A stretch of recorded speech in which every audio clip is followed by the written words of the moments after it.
Hey, salut mes Yojin, ici Room qui vous retrouve avec plaisir aujourd'hui pour la vidéo découverte et test à la fois de SAO Lost Song. Donc on se retrouve sur PlayStation 4 évidemment, parce que pour ceux qui ne le savent pas, le jeu est sorti en France que sur PlayStation 4. Et on est avec Yuki. Oui, alors, écoutez, on l'a vu cette tenue, on le sait, c'est pour la YouTube monnaie, voilà, j'ai fait exprès, hein, tu comprends, mais t'inquiète, tu verras après, il y a encore mieux. On se retrouve donc sur la petite vidéo test de SAO Lost Song, parce que je voulais vous faire part de mon avis, tout simplement, étant donné que sur YouTube, il n'y a pas eu énormément de vidéos sur ce jeu. Déjà qu'il est exclusif PS4 en France, donc déjà c'est pas top pour avoir beaucoup de joueurs dessus. Et en même temps, bah SAO c'est un manga parmi d'autres, et donc il n'y a pas forcément une communauté énorme.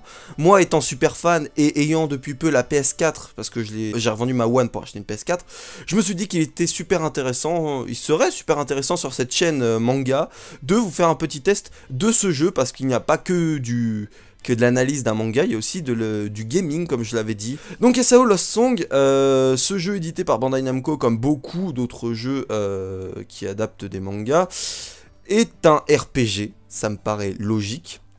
Je dirais pas MMORPG, peut-être que si, mais je dirais pas MMORPG parce que pour l'instant, j'ai jamais joué en multi. Alors peut-être que le multi est fou, il y a plein de joueurs de partout, mais pour l'instant je suis qu'en solo. Je ferai peut-être une vidéo test du multi prochainement, mais pour l'instant c'est pas prévu. Donc bref, donc pour SAO Lost Song, pour ceux qui ne connaîtraient pas l'histoire rapidement, en fait on se retrouve après les événements de SAO 1, donc Sword Art Online, la première partie, quand Kirito a terminé le jeu. Mais on est dans une histoire alternative, c'est-à-dire qu'en gros, après avoir terminé SAO, Asuna, j'espère que je spoil personne, n'est pas coincé dans Halo. Au contraire, là, ils sont juste remis avec Kirito à jouer un VRMMO, c'est ça? Ouais, c'est VRMMO. Et donc, ils rencontrent des personnages que l'on connaît déjà, qui étaient présents avec eux dans SAO, donc ça, ils les rencontrent pas de nouveau. Mais ceux qui sont présents, par exemple, dans GGO et Halo comme Yuki, il les rencontre de manière différente de celle d'avant. J'espère que je vous dis pas de bêtises, je me trompe peut-être, c'est peut-être pas une histoire alternative, mais j'en ai eu l'impression. Alors pourquoi je vous dis ça? Parce que tout simplement, je n'ai pas lu les dialogues, enfin je les ai skippés très rapidement, parce que c'est l'un des gros défauts du jeu, c'est ces dialogues interminables. C'est-à-dire que c'est même pas de belles cinématiques, c'est en gros, t'as deux personnages animés, enfin deux personnages comme ça, lambda, voilà. C'est pour ça que je te disais que ça allait être mieux maintenant. Bref, t'as deux personnages, et ou plus, qui se parlent, t'as juste l'animation de la bouche, et puis quand ils se déplacent, bah, ils font bouger l'image fixe du personnage comme ça, c'est ridicule. Enfin, c'est ridicule. C'est un truc qu'on retrouve beaucoup dans les adaptations, mais quand t'as des dialogues qui durent des heures, c'est insupportable. Donc bref, après, en ce qui concerne le jeu en général, le gameplay, la prise en main est super difficile au début. Mais une fois que tu l'as pris en main, ça va, et c'est super fidèle au manga. Mais vraiment, quand je vous dis super fidèle, c'est super fidèle. C'est-à-dire que tout ce qui est combo, par exemple de Kirito, alors là je l'ai pas pris en personnage parce que je l'avais tout à l'heure, mais j'avais envie de changer un petit peu, justement parce que j'ai envie d'avoir un petit peu d'argent, donc je vous ai proposé cette équipe de fous. Cette équipe de fous pour les mecs, on est d'accord. Pour les filles, vous inquiétez pas, je trouverai une petite tenue sympa pour quelques mecs, bref. C'est une blague. Comme je vous le disais, c'est super fidèle en termes de combo. C'est-à-dire qu'en gros, lorsque vous voyez Kirito faire ses enchaînements dans le manga ou dans l'anime, et bien là, on a approximativement les mêmes. Quand je dis approximativement, c'est-à-dire qu'il n'y a pas tous les enchaînements, c'est des combos qui sont assez répétitifs dans le jeu, mais malgré tout, ils sont tous tirés de l'anime. Donc c'est déjà, et du manga. Donc c'est super sympa. Après, pour les autres personnages, j'ai remarqué que Asuna, c'était pareil. Yuki, j'ai pas vraiment vu beaucoup de combos d'elle dans la série parce qu'on la voit pas super souvent, donc pour l'instant j'ai rien à en redire. Et Sakuya, donc le personnage là que vous voyez en vert, enfin avec les cheveux verts, pour ceux qui ne savent pas, c'est la chef de la race de l'IFA. Bon voilà, je parle vraiment aux connaisseurs, si vous n'êtes pas connaisseurs ça risque d'être un petit peu flou, un petit peu vague, mais bon je pense que ceux qui vont regarder cette vidéo sont là surtout parce qu'ils connaissent SAO de base, donc voilà. Vous avez aussi une multitude de personnages à jouer. C'est juste excellent. C'est-à-dire que, bon voilà, je pense que même ça a dû en surprendre quelques-uns de voir Sakuya dans le jeu, voir même Yuki jouable, c'était pas forcément évident. Et bien si, il y a des personnages totalement secondaires, voire même plus loin que secondaires, genre des mecs que tu vois peut-être une fois dans la série. Par exemple, Argo, alors je sais pas si on la voit souvent, mais Argo qui est l'informatrice de Kirito dans Sword Art Online, quand je dis Sword Art Online, je parle pas de la série, je parle vraiment du jeu. Son informatrice, on peut la jouer. Donc j'ai trouvé ça super bizarre, je l'ai jamais essayé, ça m'intéresse pas du tout parce que c'est vraiment pas un personnage qui m'a plu dans l'histoire. J'essaie de prendre des personnages plus ou moins marquants pour les fans de la série ou pour tout simplement quelqu'un qui aurait regardé le manga comme ça et qui se serait dit ouais ça c'est un personnage stylé. Voilà, je veux dire, Kirito, bon, tout le monde connaît, personnage principal. Yuki, si vous avez vu l'anime, forcément que vous la connaissez et forcément qu'elle vous a marqué. Peut-être pas, mais en tout cas, je pense que la majorité des joueurs, enfin des gens qui ont suivi cet anime, ont été marqués par ce personnage qui a une histoire plutôt atypique. Après, en ce qui concerne les ennemis, j'avoue que la plupart, c'est pas des ennemis que j'ai le souvenir d'avoir vu dans SAO. Vraiment, bon, ces hommes lézards, peut-être que je les ai déjà vus quelque part. Alors ces petits trucs volants là, je sais plus comment ils les appellent, les zou quelque chose. Attends, j'arrive même pas à le verrouiller. Les guivres. Bon alors c'est pas dans le désert en gros parce que il y en a d'autres qui ont exactement cette tête et ils s'appellent les zou quelque chose et j'ai jamais vu dans SAO quoi. Vraiment jamais. Mais bon, ça fait des ennemis en plus, ça fait des ennemis volants et ça permet d'avoir un gameplay un gameplay aérien tout simplement. Voilà, je vais vous le montrer juste après. Là pour l'instant je fais un gameplay je vous montre un gameplay terrestre où on affronte quelques ennemis comme ça. Alors malgré tous ces points positifs, le fait que le jeu soit vraiment fidèle à la série, le fait que le jeu soit vraiment agréable pour tout fan de SAO, on va pas se mentir, il est à l'heure actuelle, j'en suis qu'au début du jeu, c'est pour ça que c'est un test découverte à la fois, c'est-à-dire que je peux pas vraiment vous dire ouais voilà, le jeu il est pas bien, je l'ai fini, tout ça, non j'en suis au début je suppose, parce que j'ai débloqué que 3 régions sur pas mal de régions à débloquer, donc pour l'instant je suis vraiment au début, et je dois l'avouer c'est pour l'instant très répétitif, c'est-à-dire que pas que dans les combats, c'est sûr que les combats c'est pas ce qu'il y a de plus folichon en termes de combo et tout ça, pour l'instant j'ai pas vraiment débloqué toutes les capacités des personnages, toutes les compétences, donc c'est sûr que c'est chiant. Je parle par exemple pour l'histoire principale, lorsque vous devez terminer des donjons pour débloquer des objets, et ensuite en ayant terminé tous les donjons, en ayant débloqué tous les objets, vous débloquez un mécanisme qui vous permet de débloquer la zone suivante. Pour l'instant, j'ai débloqué 2 zones, ça a été ça. J'espère que ça va pas être ça jusqu'à la fin. Pour l'instant, c'est bien parti pour, parce que dans cette zone-là, que dans le désert, ça reprend un petit peu ce trip-là, donc je suis pas fan. J'ai peur que ce soit ça jusqu'à la fin. J'ai hâte que l'histoire s'emballe un petit peu, qu'on puisse découvrir les nouveaux personnages qui nous sont présentés depuis le début, que l'on voit dans l'opening. L'opening d'ailleurs qui est absolument magnifique. Je peux pas vous le mettre parce que j'aurais des problèmes de droits d'auteur, enfin plus que des droits d'auteur, c'est-à-dire que la vidéo serait supprimée quoi, j'aurais carrément un strike si je vous mettais cet opening, mais je vous invite à le chercher sur YouTube, peut-être que Bandai Namco l'aurait publié sur leur chaîne YouTube, c'est juste excellent. Et bref, comme je vous le disais, il y a des personnages qu'on voit dans l'opening que j'ai toujours pas que j'ai vu rapidement, mais que je n'ai toujours pas affronté et qu'on voit Kirito, on voit dans l'opening Kirito les affronter, donc j'ai hâte de voir ça. Parce que pour l'instant c'est super répétitif et super chiant. Bon, après pour le gameplay aérien, il est super dur, voilà. Vous voyez, je passais en mode L. Il est super dur à prendre en main au début.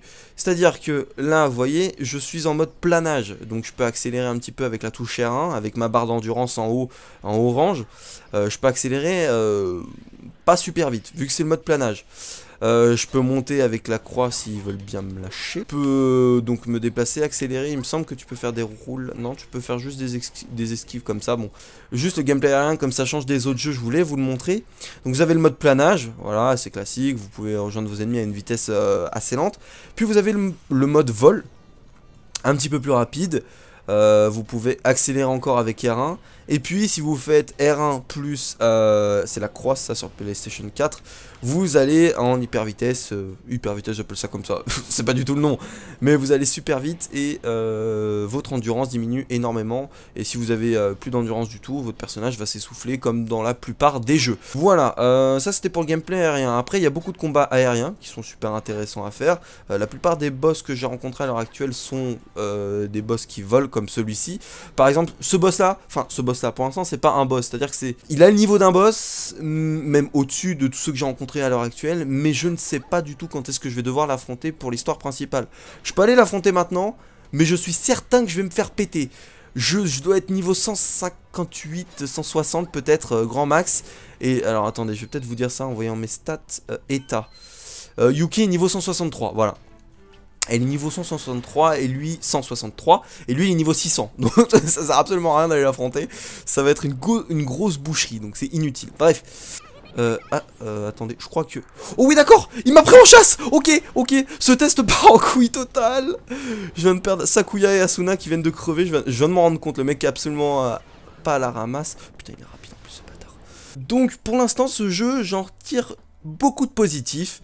Pas mal de négatifs en ce qui concerne réellement pas le scénario, mais c'est-à-dire que pour avancer dans la quête principale, faire des choses super redondantes, c'est chiant. Voilà, je pense que vous vous en doutez. Faire 40 fois, je finis une grotte qui est un donjon, je tue le boss, j'obtiens un objet, l'objet ensuite il va me servir à assembler d'autres objets des autres donjons pour ensuite débloquer un mécanisme qui va me permettre d'atteindre un super boss, et en ayant battu le super boss, je débloque la prochaine zone.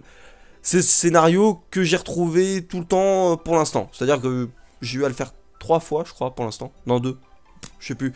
Mais j'ai peur que ce soit tout le temps comme ça, comme je vous l'ai dit. J'espère que ça va changer et que l'histoire va s'emballer petit à petit. Après, donc, vous avez pas mal de missions secondaires. Comme je vous l'ai dit, c'est un RPG. Donc forcément, qui dit RPG, dit le système d'expérience, dit que vous devrez défoncer pas mal de mobs pour pouvoir faire XP votre personnage. Et tous vos personnages, parce qu'il y a une multitude de persos qu'il faut faire XP chacun de leur côté. Vous avez pas mal de compétences à débloquer, pas mal d'armes aussi, parce que les armes ne sont pas fixes, c'est à dire que là ils vous proposent des armes que l'on peut attribuer directement aux personnages dans la série, mais vous avez possibilité de les changer. Par exemple Kirito, c'est celui que j'ai le plus joué étant donné que c'est le perso principal et que c'est celui qui est à mes yeux le plus agréable à jouer. Kirito c'est double épée, normal comme dans la série, sauf que vous avez possibilité de lui en mettre qu'une seule. J'ai pas testé, tout simplement parce que ça ne m'intéressait pas, mais vous avez possibilité de lui en mettre qu'une seule. Après, tout comme bon RPG qui se respecte, vous avez des quêtes annexes, des quêtes secondaires et bonus, parce qu'il y a des événements aussi qui se produisent comme dans tout RPG. Vous vous rendez dans cette... ça ressemble à un logo de... une tête de logo de cocktail. Bref, on dirait un bar, j'ai oublié le nom. Et en gros, vous avez toutes les quêtes disponibles à l'intérieur. Vous avez possibilité bien évidemment de personnaliser votre équipe. Donc si vous voulez, par exemple, là j'ai mis Yuki pour le délire. J'aurais pu mettre Klein par exemple. J'aurais pu mettre Agil. J'aurais pu mettre plein de personnages. Vraiment j'ai un choix de dingue, comme je vous l'avais dit tout à l'heure. Il me semble que je vous l'ai dit. Comme ça fait 2 fois que je tourne cette vidéo, je sais plus quand est-ce que je l'ai dit. Vous avez un choix de dingue pour les personnages. Tous ont des compétences différentes, même si elles sont réellement pas super loin les unes des autres, quoi. Je veux dire, il y a quand vous vous battez à l'épée, il y a une compétence qui te permet, une attaque spéciale qui te permet de foncer sur l'ennemi avec ton épée tendue, et l'autre qui te permet soit de tourner sur toi-même, soit de faire un petit combo. Donc c'est toujours la même chose pour l'instant. J'ai pas testé Agil qui est assez particulier dans ce jeu, étant donné que c'est un tank, comme dans l'histoire, et donc il a des combos à la hache, et il est assez lent, mais je sais pas quel combo il peut nous réserver. J'ai pas testé tous les persos, je devrais les tester plus tard, ça pourrait être sympa. Il y a aussi des archers, enfin quand vous regardez Shinon, elle a la possibilité d'avoir un arc comme dans la série. Je me demande si elle a pas que ça, que des arcs, c'est possible. Et donc il y a des personnages qui ont leurs capacités spécifiques, par exemple Lifa sera plus orientée vers la magie, mais en même temps elle a son épée, elle peut se battre avec son épée, il n'y a pas de souci, mais elle aura des compétences de magie supplémentaires, c'est-à-dire que par exemple Kirito il en a qu'une qui permet de se soigner lui-même, Lifa elle en aura 2. Après j'espère qu'il y aura possibilité de les débloquer, ça me paraît évident vu qu'il y a possibilité de les modifier, donc ça veut dire qu'on devra les débloquer par la suite. Pour l'instant j'en ai pas d'autres. Et je vous ai emmené dans ce bâtiment, enfin je vous ai emmené, non, je suis allé dans ce bâtiment, vous regardez la vidéo donc vous voyez ce bâtiment, parce que c'est la forge, et donc la forge c'est quand même assez intéressant parce que ça c'est vraiment un élément qu'on retrouve dans tous les RPG. C'est-à-dire que vous avez la possibilité avec Lisbeth par exemple d'améliorer vos armes, ce que j'ai fait avec les double épées de Kirito. Vous avez la possibilité de faire identifier des armes que vous avez tout simplement récoltées au fur et à mesure de votre aventure, que ce soit en donjon ou dans des coffres. Par exemple, identifier armes. Vous voyez, j'ai toutes ces armes là qui sont non identifiées, il me semble. Oui, peut-être que toutes sont identifiées. En fait, j'ai pas très bien compris le menu, ça c'est le problème. Mais je sais que voilà, par exemple, arme à une main, elle est pas identifiée. Voilà, maintenant je viens de l'identifier. La dague, elle est non identifiée, hop là. Et donc ensuite, vous gardez ces armes. Voilà, c'est un petit peu... Alors, je me permets de faire la comparaison, c'est comme dans Animal Crossing. Voilà, pour ceux qui connaissent, pour les petits connaisseurs qui ont joué. Dans Animal Crossing, quand vous récoltez un fossile et que vous allez le faire identifier au musée, c'est pareil. Ensuite, il prend de la valeur ou non, et vous pouvez le garder ou pas. Là, vous pouvez le garder ou le vendre aussi. C'est à chacun son appréciation. Bref, il y a possibilité bien évidemment d'acheter des armes. Je suis allé vite fait chez Agil au début du jeu, il n'y avait rien. C'est-à-dire que les armes étaient plus pourries que celles qu'on a de base, donc ça sert absolument à rien. Maintenant peut-être qu'il en a de nouvelles, on va regarder. Il y a possibilité aussi d'acheter des accessoires, voilà, j'avais pas pensé à vous le dire. Mais les accessoires, j'en ai acheté aucun pour l'instant. Je pense qu'il y a possibilité d'acheter des tenues, parce que accessoires, je crois pas que ce soit des tenues. Talisman, collier, anneau, voilà, c'est des trucs qui vous permettent, je pense, d'avoir des capacités supplémentaires. Ça, c'est un truc que j'avais pas pensé à vous dire également. Chaque ennemi, je pense que les ennemis ont des types. Oui, vu qu'il y en a certains qui peuvent vous paralyser, donc ils doivent être foudre, par exemple, un petit peu comme les Pokémon. Putain, les comparaisons que je fais, quoi. Animal Crossing, Pokémon, je suis un gamin, y a pas de souci. Bref, vous avez des types, et donc forcément, vous avez là, avec les talismans, des résistances accrues contre certains types. Ça paraissait logique, mais bon, c'est vrai que les trucs les plus évidents, je pense pas à vous le dire. Et puis finalement, bah, ça l'est pas forcément pour tout. Donc vous avez ça, je pense qu'il y aura des tenues à débloquer parce que là, comme vous le voyez, bon, j'ai mon personnage en maillot de bain. C'est pour la YouTube Money, hein, on est d'accord. Mais après, il y a d'autres tenues intéressantes. Je crois que pour les filles, il y a écolière. Pour Kirito, il a la tenue de GGO. Étonnamment, et il a aussi la tenue de un truc, je crois c'est négociation GE ou quelque chose comme ça. Je sais absolument pas à quoi ça correspond, j'ai jamais vu porter cette tenue, mais bon, il l'a.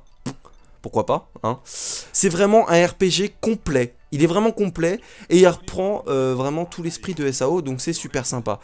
J'ai pas testé le multijoueur, ça c'est un truc, voilà, comme je vous le dis, je le regrette. Je devrais le tester prochainement, peut-être en vidéo si ça vous tente. Et d'ailleurs, tant que j'y suis, si ça vous tente, si vous n'avez pas la possibilité d'avoir ce jeu SAO, c'est possible, vous n'avez pas la PS4 par exemple, moi j'avais pas la PS4 jusqu'à récemment quand j'ai vendu ma Xbox, je pouvais pas jouer à ce jeu.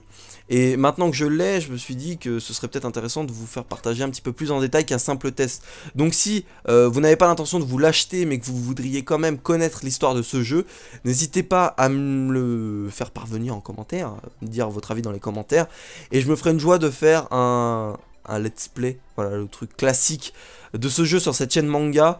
Il y aura peut-être un épisode tous les 2 jours, ça dépend combien d'épisodes je peux tourner le week-end, parce que je pense les tourner le week-end, je fais le montage le week-end et je upload ça toute la semaine.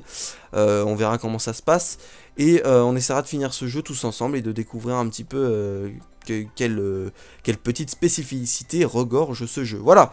Donc merci les Eugene, mes petits Eugene, d'avoir écouté cette vidéo. J'espère sincèrement qu'elle vous a plu, malgré que ce soit un test un petit peu long et que j'ai pas vraiment développé plus que ça le jeu, parce que comme je vous l'ai dit, je suis au début du jeu, donc j'ai dit vraiment ce qui m'a marqué pour l'instant.